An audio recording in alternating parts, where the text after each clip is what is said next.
Aktivis Palestina Ahed Tamimi yang terkenal karena berani menampar tentara Israel dikabarkan masuk dalam daftar tahanan yang akan dibebaskan. Tamimi akan dibebaskan bersama 49 tahanan Palestina lainnya saat pertukaran sandera antara Israel dan Hamas ketika gencatan senjata diperpanjang selama 2 hari. Dikutip dari Yerusalem Post via Tribun News pada Rabu 29 November 2023, Tamimi ditangkap 2 bulan lalu karena dicurigai menghasut kekerasan dan menyerukan aksi teroris.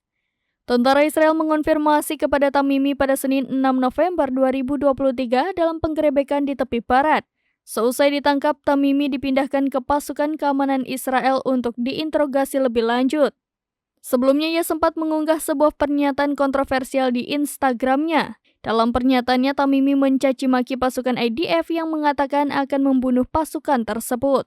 Ia bahkan menentang pasukan IDF dengan mengatakan bahwa dirinya menunggu kedatangan para Zionis di tepi barat dan Hebron hingga Jenin.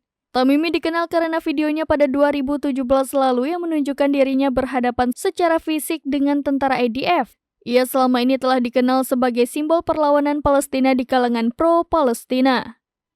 Pada bulan Maret 2018, Tamimi pernah dihukum atas 4 tuduhan penyerangan terhadap perwira dan tentara IDF. Ia juga telah menghasut dan campur tangan dengan pasukan tersebut. Tamimi menjadi terkenal setelah tersebarnya video dan foto yang menunjukkan dirinya menyerang tentara IDF dengan beberapa insiden di kampung halamannya di desa Nabi Saleh. Ia ditangkap setelah terekam menampar dan menendang seorang prajurit IDF saat terjadi konfrontasi antara aparat Israel dan warga sipil Palestina.